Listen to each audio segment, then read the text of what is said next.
Hello friends, welcome to my YouTube channel study with Priya. आज हम PET में practice set 2 solve करेंगे। Practice set हम लोगों ने पहला सॉल्व कर लिया था, आज हम दूसरा सेट देखेंगे। हमारा पहला क्वेश्चन है, सूची 1 में सूची 2 को मिलाना है। हमारा पहला है 1564। 1564 में इसमें से कौन सी क्या हुआ था? 1564 में हुआ था जजिया का उन्मूलन। 1 का हो जाएगा सी, 1 का सी 1 में ही है। 1564 जजिया का उन्मूलन। तो दूसरा हमारा क्या हुआ? दूसरा है 1575। 1575 में इन्होंने इबादत खाने का स्थापना की थी अकबर ने। दूसरे का डी ये मिल रहा है, तो हमारा ऑप्शन नंबर सी सही होगा। और तीसरा क्या है? तीसरे का बी है। 1579 में मजहर की उद्घोषणा हुई थी और 1582 में 10 साला सिस्टम की इन्होंने घोषणा की थी। तो ऑप्शन नंबर सी इसमें सही है। अगला हमारा क्वेश्चन है, किसने एक तरफ संस्कृत मुद्रा लेख के साथ चांदी के सिक्के निर्गत किए? ऑप्शन नंबर 2 क्वेश्चन, इसका आंसर होगा ऑप्शन नंबर बी सही होगा। कौन सा होगा? बी, महमूद गजनी। अगला है, दक्षिण भारत का प्रसिद्ध तो कोल्लम का युद्ध तक कोलम का युद्ध हुआ था, तो यह कब कहाँ हुआ था, किसके साथ हुआ था? ऑप्शन नंबर इसका बी सही है, चोल और राष्ट्रकूटों के मध्य हुआ था। राष्ट्रकूट राजा कौन थे? कृष्णराज तृतीय थे। और चोल के राजा परांतक के साथ हुआ था। परांतक राजा की हार हुई थी इसमें, और इसका सन है 949 ईस्वी में। ठीक है, इसको नोट करते रहा कीजिए कि कौन सा युद्ध जब पूछा है तो उसके बारे में फुल डिटेल आप याद किया कीजिए, किसके बीच हुआ और किसकी पराजय हुई, किसकी विजय हुई और किस सन में हुआ। इसे नोट करते रहा कीजिए। जो जैसे टेस्ट सीरीज जो भी हम लोग लगा रहे हैं, प्रैक्टिस सेट है, जो आंसर आपको नहीं आते हैं उसको तुरंत ही आप राइट डाउन कर लीजिए और फिर उसको एक बार देख लिया कीजिए, आपको याद हो जाएगा जल्दी ही। अगला है, प्रारंभिक जैन साहित्य निम्नलिखित में से किस भाषा में लिखा गया है? 4 का ऑप्शन नंबर ए सही होगा, अर्धमगधी में लिखा गया है। किस में लिखा गया है? अर्धमगधी में। अगला है 5वां, मानव शवाधानों में कुत्ते दफनाए गए थे, तो किस में दफनाए गए थे? 5वें का ऑप्शन नंबर बी, बुर्ज होम में। अगला है, बोर्ड ऑफ कंट्रोल की स्थापना किस अधिनियम के अंतर्गत की गई? तो इसकी स्थापना की गई थी, ऑप्शन नंबर 6 का डी होगा, 1784 पिट्स इंडिया अधिनियम के द्वारा। इसमें क्या कहा गया था कि जो कंपनी के जो हैं कार्य वो क्या होंगे कि व्यापारिक मामले छोड़ दिए जाएंगे। इसमें व्यापारिक मामलों को छोड़कर कंपनी सब कुछ देखेगी, असैनिक सैनिक राजस्व मामले में यह देखेगी, और बस एक मामला छोड़ देगी, व्यापार से इसको मुक्ति मिल जाएगी, व्यापार के मामले में ये दखल नहीं देगी। अगला है, आचार्य विनोबा भावे किस आंदोलन में भाग लेने के लिए प्रथम बार गिरफ्तार हुए थे? 7वें का ऑप्शन नंबर सी सही है इसमें, सविनय अवज्ञा आंदोलन। इसमें दिख नहीं रहा कब हुआ था सविनय अवज्ञा आंदोलन, 1930 में हुआ था। इसी में प्रथम बार गिरफ्तार हुए थे कौन? आचार्य विनोबा भावे। अगला हमारा क्वेश्चन है, जलियांवाला नरसंहार कब हुआ था? ये इंपॉर्टेंट है बहुत ही। तो ये हुआ था 13 अप्रैल 1919 में हुआ था। कब हुआ था? 13 अप्रैल 1919 में। और इसमें डॉक्टर किचलू और डॉक्टर सतपाल की गिरफ्तारी हुई थी, और इससे नाराज़ होकर रवीन्द्रनाथ टैगोर ने नाइटहुड की उपाधि भी त्याग दी थी। अगला हमारा क्वेश्चन है, बंगाल के विभाजन को किस वर्ष रद्द किया गया? बंगाल के विभाजन को 9वें का ऑप्शन नंबर सी, 1911 ईस्वी में इसको रद्द कर दिया गया था। बंगाल विभाजन कब हुआ था? 1905 में हुआ था, लॉर्ड कर्जन के समय में। और जब 1911 में जॉर्ज पंचम और उनकी महारानी मैरी आई थी, दिल्ली दरबार लगा था, तब इसको रद्द कर दिया गया। अगला है, महलवाड़ी प्रथा में किसके साथ राजस्व का बंदोबस्त हुआ था? तो इसका आंसर होगा 10th का ऑप्शन नंबर डी, ग्राम समुदाय के साथ समग्र रूप से। हमारा अगला क्वेश्चन है, अपवाह क्षेत्र की दृष्टि से जो विश्व की सबसे लंबी नदी है, तो ये है अमेजन। वैसे तो सबसे लंबी नदी है नील नदी है, लेकिन अपवाह क्षेत्र की दृष्टि से सबसे लंबी नदी अमेजन नदी है, और इसका अपवाह क्षेत्र कितना है? 6750 किलोमीटर है। और ये कहाँ से निकलती है? ये एंडीज पर्वत से निकलती है, और कहाँ गिरती है? अंध महासागर। अटलांटिक महासागर को अंध महासागर भी कहा जाता है। अगला है प्रधान यामुयोत्तर तथा विषुवत रेखा का प्रतिच्छेदन बिंदु अवस्थित है, तो ये कहाँ अवस्थित है? अंध महासागर में अवस्थित है, यानी अटलांटिक महासागर में स्थित है। अगला है तमिलनाडु में मानसून के सामान्य महीने कौन से हैं? 13 का ऑप्शन नंबर कौन सा है? डी है, नवंबर और दिसंबर। अगला है निम्नलिखित में से कौन से उत्तर प्रदेश के सीमावर्ती हैं? इसमें से हमको इसमें से सिलेक्ट करना है, तो इसमें से राजस्थान है, छत्तीसगढ़, झारखंड, पंजाब नहीं है। ऑप्शन नंबर 14 का बी सही होगा। अगला हमारा है 15वां क्वेश्चन, वर्ष 2001 और 2011 में की अवधि में उत्तर प्रदेश की दशकीय जनसंख्या वृद्धि दर कितनी रही है? ऑप्शन नंबर बी सही होगा, 20.09%। अगला हमारा क्वेश्चन है, ये इम्पोर्टेंट है, विशेष आर्थिक क्षेत्र नीति घोषित की गई थी 16, ऑप्शन नंबर ए सही है, अप्रैल 2000 में। ये कई एग्जाम में आ चुका है, आता भी है। अगला है 17वां, अदृश्य निर्यात का अर्थ होता है 17 का ऑप्शन नंबर ए, सेवाओं का निर्यात। अगला हमारा क्वेश्चन है 18वां नंबर, खादी ग्रामोद्योग आयोग की स्थापना किस पंचवर्षीय काल में की गई थी? 18 का ऑप्शन नंबर सी, दूसरी योजना। अगला है गिल्ड एज बाजार किससे संबंधित है? 19 का ऑप्शन नंबर सही होगा सी, सरकारी प्रतिभूतियों के व्यापार से। अगला हमारा है 20 नंबर क्वेश्चन, भारत सरकार के नीति आयोग जो आर्थिक नीति निर्धारण का चिंतन समूह में है, में नीति का पूर्ण स्वरूप क्या है? ऑप्शन नंबर 20 का कौन सा सही होगा? ऑप्शन नंबर इसका होगा B, national institution for transforming India, राष्ट्रीय भारत परिवर्तन संस्थान। अगला हमारा क्वेश्चन है, सही उत्तर का चयन कीजिए। इसमें बताना है सभी व्यक्ति पंचायती राज के सदस्य बन सकते हैं? नहीं। वह व्यक्ति जो राज्य विधानसभा का सदस्य होने की योग्यता न रखता हो पंचायती राज का सदस्य बन सकता है? ये भी गलत है। 25 वर्ष की आयु वाले व्यक्ति पंचायती राज की सदस्यता लेने के लिए आ रहे हैं? ये भी गलत है। अगला क्या, वे सभी लोग जो 21 वर्ष की आयु पूरी कर चुके हैं तथा विधानसभा के सदस्य चुने जाने की योग्यता रखते हों पंचायती राज की सदस्यता के लिए आ रहे हैं। ऑप्शन नंबर डी सही होगा। अगला हमारा क्वेश्चन है, कोई विधेयक धन विधेयक है या नहीं, इसका विनिश्चय निम्नलिखित में से कौन करता है? इसका करते हैं लोकसभा के अध्यक्ष डी। आर्टिकल कौन सा है? आर्टिकल 110 के तहत ये कहा गया है कि कोई भी विधेयक धन विधेयक है या नहीं, इसका विनिश्चयन लोकसभा का निर्णय अंतिम होगा, तो ये लोकसभा के अध्यक्ष का निर्णय होगा। ठीक, ऑप्शन नंबर डी सही है। 23 नंबर, बिना अनुमति के कितने दिन संसद में अनुपस्थित रहने पर किसी सांसद को अयोग्य घोषित किया जा सकता है? इसका होगा 60 दिन। नहीं, अगर कोई उपस्थित रहेगा तो फिर उसको अयोग्य घोषित कर दिया जा सकता है। अगला हमारा क्वेश्चन है 24 नंबर, निम्नलिखित में से किनको विधि के शासन के प्रमुख लक्षणों के रूप में माना जाएगा? 24, ऑप्शन नंबर इसका सी सही है, सरकार के प्रति जन उत्तर नहीं, रुकिए, इसमें कूट दिया है, इसको सिलेक्ट करना है इसमें से। 24 का ऑप्शन नंबर सी, 1, 2 और 4। 1, 2 और 4 क्या है? 1, 2 और 4 क्या है? शक्ति का परिसीमन, विधि के समक्ष समता और स्वतंत्रता और नागरिक अधिकार विधि के शासन के प्रमुख लक्षणों के रूप में माना जाएगा।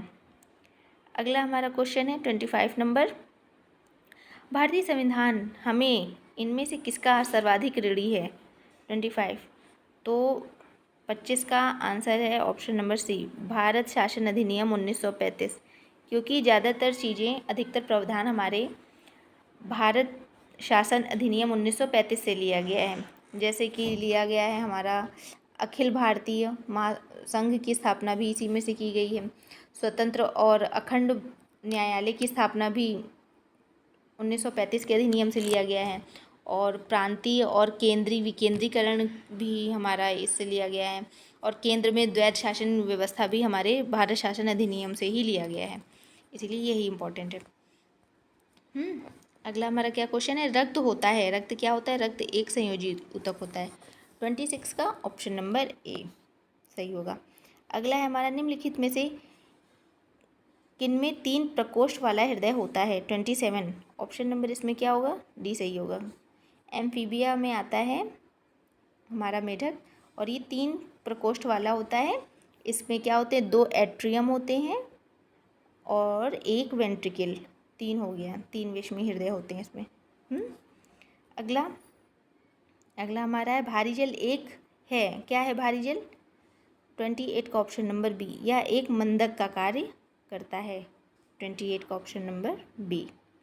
अगला हमारा क्वेश्चन है 29, घरेलू तार, बिजली के तार आधार रूप में कैसे हैं। 29 का ऑप्शन नंबर बी सही है, समानांतर संयोजन।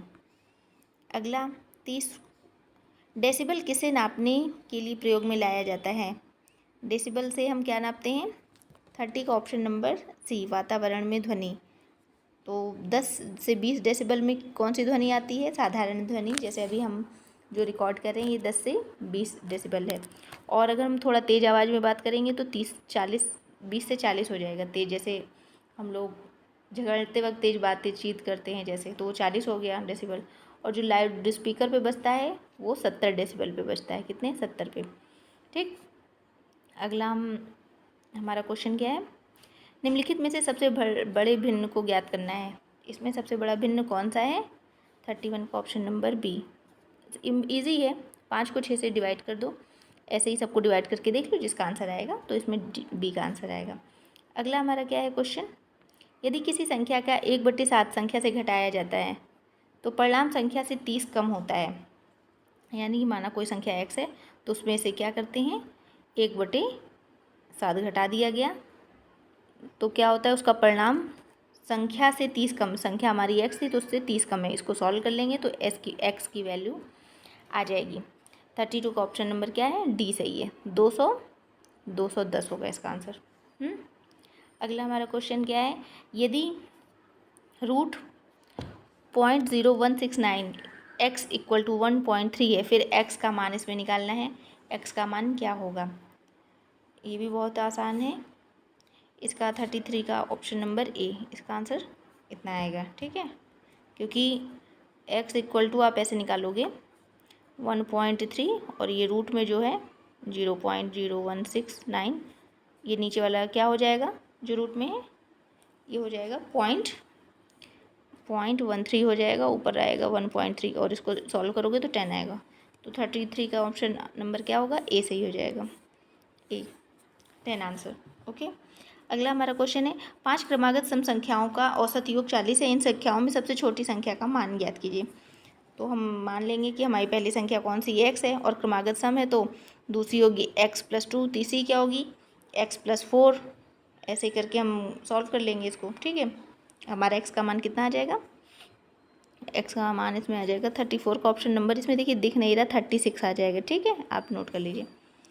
अगला हमारा क्वेश्चन है, एक गांव में 200 व्यक्तियों में से 111 साक्षर हैं, गांव के अशिक्षित लोगों का प्रतिशत क्या है, 35। इसमें क्या करना रहेगा 35 में कि 200 में से इतने हैं, तो इसका आंसर कितना आएगा, इसका आंसर आएगा 35 का ऑप्शन नंबर बी आएगा, 44.5%। अगला है, कामायनी के रचनाकार कौन है, तो ये सभी को पता है, जयशंकर प्रसाद है। अगला हमारा है, दूध का धुला होना का अर्थ क्या होता है, 37 का ऑप्शन नंबर ए, निर्दोष होना। अगला है, हिंदी की वर्तनी के आधार पर सही वाक्य का चयन करना है। 38 का ऑप्शन नंबर सही होगा, तुम इसके दाम देते जाओ, ये गलत है, तुम इसका दाम देते जाओ। और अगला क्या है, तुम इसके दाम देते जाओ, ये भी गलत है, तुम इसका दाम देते जाओ, ये भी गलत है, तो ऑप्शन नंबर बी हमारा सही है। अगला है, कौन सा जोड़ा समरूपी भिन्नार्थक है, 39 का ऑप्शन नंबर, इसमें अवधि क्या होता है, समय, अवधि एक भाषा है। ठीक, अनुचर नौकर ये एक ही है, आदि अंत, अभिनय नाटक ये भी एक है, तो ऑप्शन नंबर हमारा ए सही होगा। ठीक। अगला हमारा, निम्नलिखित में से कौन सा शब्द चंद्रमा का पर्यायवाची नहीं है। इसमें से सूत, ये चंद्रमा का पर्यायवाची नहीं है। सूत मतलब क्या होता है, सारथी होता है। ठीक, अगला हमारा पैराग्राफ है, आप इसका स्क्रीनशॉट ले लीजिए। देखिए मैं इसे थोड़ा सा छोटा कर देती हूँ, पढ़ लीजिएगा, उसमें से इसका जवाब देना है। इसको पढ़ूंगी तो भी बहुत समय लग जाएगा आंसर देने में। इसका आपने ले लिया स्क्रीनशॉट। अब अगला पैरा देखिए कितना ज़्यादा बड़ा है, और थोड़ा सा छोटा कर देती हूँ। ये देखिए आ गया आपका पूरा। अब तक में आपने ले लिया होगा स्क्रीनशॉट। अब हम क्वेश्चन के आंसर सॉल्व करते हैं। पहला क्या है, आप इसको पॉज करके पढ़ लीजिएगा। ठीक, what did the prehistoric man look like. 41 का option number, he look like an ape.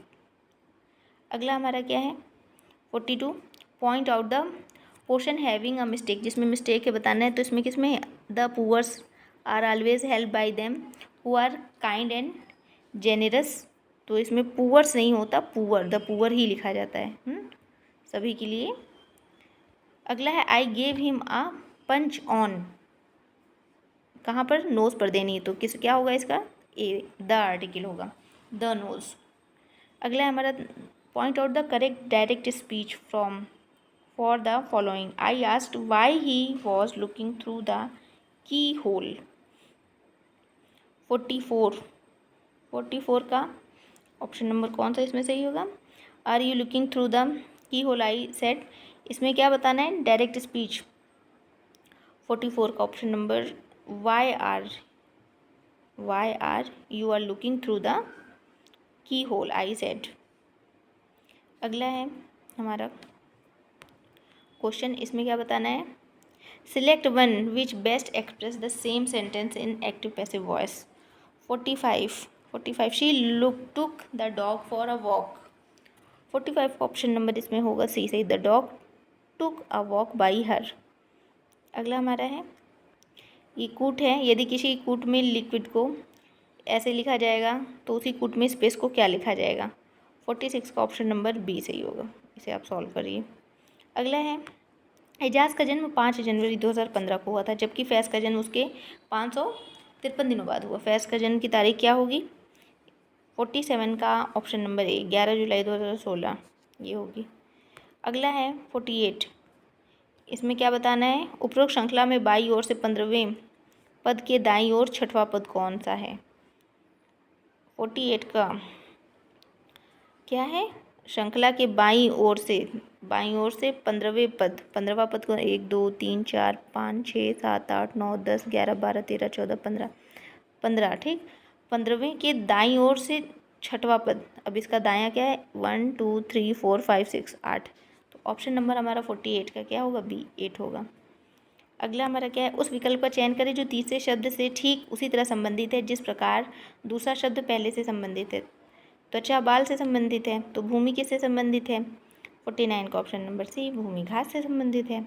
अगला है वक्तव्य क्या है, दिल्ली में प्रदूषण और वायु, एक मिनट, दिल्ली में वायु प्रदूषण और वायु की गुणवत्ता स्वीकार्य स्तर से परे है या उद्योग एवं वाहनों द्वारा हुए प्रदूषण के कारण है। कार्यवाहियाँ, वाहनों को क्रमशः विषम और सम दिनों में चलाने के लिए समूहों में विभाजित किया जाना चाहिए। सरकार को नए कारखाने और वाहनों के पंजीकरण को रोकना चाहिए। 50 का ऑप्शन नंबर होगा हमारा सही ए, केवल एक A1 अनुसरण करती है। अगला हमारा क्या है, अगला हमारा है, निम्नलिखित में से कौन सी किताब सरोजनी नायडू द्वारा नहीं लिखी गई है। 51 option number C, the golden bird Sarojini Naidu द्वारा नहीं लिखी गई। ये किसके द्वारा लिखी गई, ग्रीम ब्रदर्स के द्वारा। क्या नाम है, ग्रीम ब्रदर्स है, ग्रीम ब्रदर्स के द्वारा। जबकि the broken wing, the golden threshold, the bird of time ये सरोजनी नायडू की है। अगला हमारा क्या है, मोहिनी अट्टम नृत्य रूप निम्नलिखित में से किस राज्य से संबद्ध है। Mohiniyattam 52 option number b, Kerala से संबंधित है। कर्नाटक का यक्षगान बहुत फेमस है, लेकिन अभी हमारा 52 का आंसर क्या है, 52 का आंसर बी सही है। अगला है, निम्नलिखित में से कौन सी ग्रीन हाउस गैस नहीं है। 53 इसमें से ग्रीन हाउस गैस कौन सी नहीं है, नाइट्रोजन। जबकि और सब ग्रीन हाउस गैस क्या होती हैं, जो ऊष्मा को वायुमंडल से, वे गैसें जो ऊष्मा को वायुमंडल से बाहर नहीं जाने देती वे ग्रीन हाउस गैसें कहलाती हैं, जैसे मीथेन, जलवाष्प, कार्बन डाइऑक्साइड, CFC। जबकि nitrogen gas green house gas नहीं है और वायुमंडल में सबसे अधिक मात्रा में पाई जाती है। अगला है, परितंत्र के 2 मूल घटक कौन से हैं? तो वे हैं जीवी और अजीवी। 54। ये किसने दिया था? ये परिकल्पना दी थी A.G. टांसले ने दी थी। ठीक है। अगला, पोर्ट ब्लेयर किसकी राजधानी है? तो पोर्ट ब्लेयर अंडमान और निकोबार द्वीप समूह की राजधानी है। जान लीजिए कि ये जो है ये दूसरा सबसे बड़ा यूटी है, यूनियन टेरिटरी है भारत का, और पहला क्या है? लद्दाख है। अगला हमारा, निम्नलिखित में से कौन सी भूमि किसी भी देश के स्वामित्व में नहीं है? तो इसमें से 56 का ऑप्शन नंबर सही होगा बी, अंटार्कटिका। अगला, राष्ट्रपति द्वारा राज्यसभा में कितने सदस्यों को नामित किया जा सकता है? तो नामित इनको किया जा सकता है 12 सदस्यों को। 57 का ऑप्शन नंबर सी, आर्टिकल 80 के तहत 12 सदस्यों को। और ये किस से लिया गया है? ये आयरलैंड के संविधान से लिया गया है।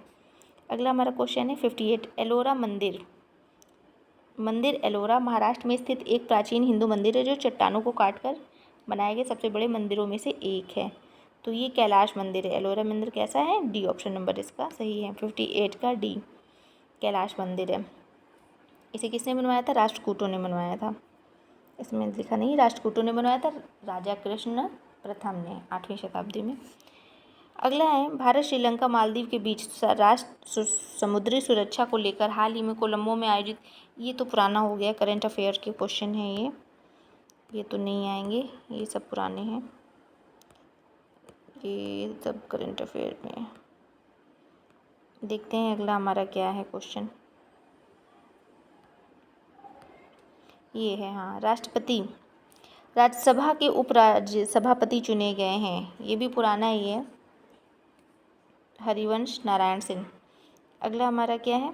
ये जान लीजिए, भारतीय गणितज्ञ जिन्हें हाल ही में गणित का प्रतिष्ठित माइकल और शीला हेल पुरस्कार 2021 का विजेता घोषित किया। 67 का option number A, Nikhil Srivastava को। ठीक। अगला हमारा क्या है क्वेश्चन? ये भी करंट अफेयर है। अगला ये देखिए पैराग्राफ है, हिंदी का क्वेश्चन है, भारत का गौरव बढ़ाने वाले महानुभवों में, ये पैराग्राफ है, आप पढ़ लीजिएगा। देखिए बहुत ही अच्छा पैराग्राफ है, जरूर पढ़िएगा, इसमें से आपके कुछ ऐसे ऐसे क्वेश्चन, हिस्ट्री के क्वेश्चन सॉल्व हो जाएंगे। और इसके बाद फिर इसका हम सॉल्व करते हैं, क्वेश्चन आंसर हो गया, आपने स्क्रीनशॉट ले लिया होगा। पहला इसमें 71 क्वेश्चन है, रविन्द्रनाथ का जन्म कब और कहाँ हुआ था? तो इनका जन्म 7 मई 1861 में कलकत्ता में हुआ था, ये इस पैराग्राफ में दिया हुआ है। अगला हमारा क्वेश्चन क्या है? 72 नंबर, उनके पिता कौन से समाज के नेता थे? 72 का ऑप्शन नंबर ए, वे ब्रह्म समाज के उनके पिता नेता थे। जन गण मन राष्ट्रगान के रचनाकार कौन है? तो रविन्द्रनाथ टैगोर बोल रहे हैं। अगला है, नाइटहुड की उपाधि रविन्द्रनाथ टैगोर ने क्यों लौटाई? जलियांवाला बाग हत्याकांड के विरोध में लौटाई थी। अगला है 75वां क्या है? रविन्द्रनाथ टैगोर को कौन सी रचना का नोबेल पुरस्कार प्राप्त हुआ था? गीतांजलि का प्राप्त हुआ था, किसमें? 1913। अगला हमारा ये देखिए, ये भी है पैराग्राफ, बहुत ही अच्छा है, इसको ज़रूर पढ़िएगा, आपने स्क्रीनशॉट ले लिया होगा। अब आगे बढ़ते हैं। कार्य के संदर्भ में मोबाइल फ़ोन की उपयोगिता है। 76 का ऑप्शन नंबर ए, कहीं भी रहकर कार्य पूर्ण कर सकना। अगला है, मोबाइल फ़ोन जहाँ सुखद है वहीं। 77 का ऑप्शन नंबर सी, दुखद भी है, इसके नुकसान भी तो बहुत हैं। अगला है, व्यस्तता की स्थिति में मोबाइल फ़ोन के कारण क्या हो जाता है? ऑप्शन नंबर डी, व्यवधान उत्पन्न हो जाता है मोबाइल फ़ोन के कारण। अगला हमारा क्या है? अगला है, गद्यांश का उचित शीर्षक क्या होगा? 79 का option number D, mobile phone होगा, क्योंकि मोबाइल फ़ोन के बारे में बताया गया। मोबाइल फ़ोन के प्रयोग में सावधानी बरतने से क्या होगा? सावधानी बरतेंगे तो हमें लाभ ही होगा। तो फ्रेंड्स, ये हमारे आज जीके के 80 क्वेश्चन प्रैक्टिस सेट पेट का सेकेंड। तो आप बताइएगा आपने कितने किए। धन्यवाद।